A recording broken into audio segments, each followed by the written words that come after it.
ओकर पर ही मारेला, दिल न मन ई करेला, ओकर पर ही मारेला। जे भारत माँ के खातिर सीमा पर लड़ेला, दिल न मन ई करेला, ओकर पर ही मारेला, दिल न मन ई करेला, ओकर पर ही मारेला।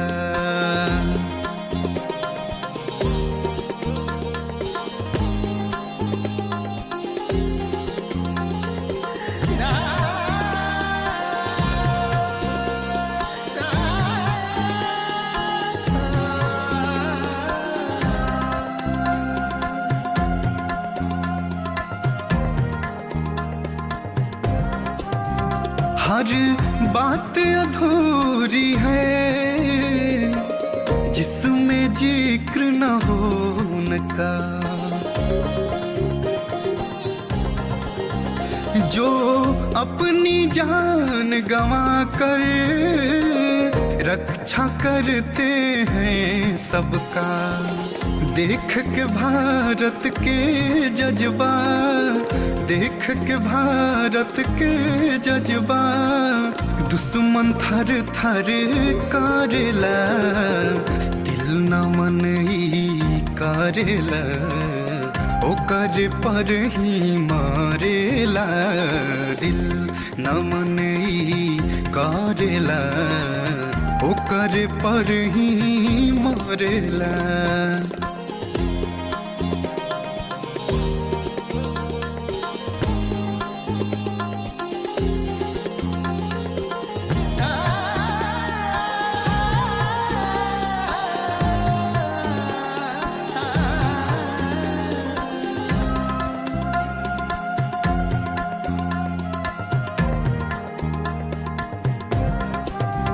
वो माँ भी धन्य हो जाए जिसका पुत्र सीमा पर जाए,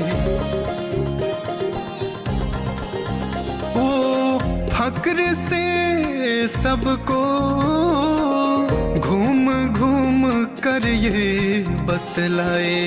देख के त्याग माता के, देख के त्याग माता के, निर्अखियन में भरेला, दिल न मन ई करेला, ओकर पर ही मारेला, दिल न मन ई करेला, ओकर पर ही मारेला।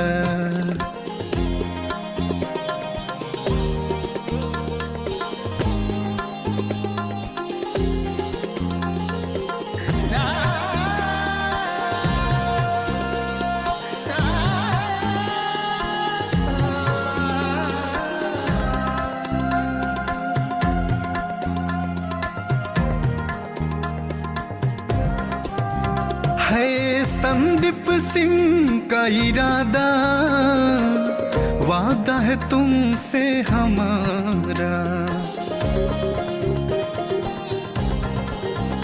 ऐ भारत माँ के वीरों, देंगे साथ तुम्हारा।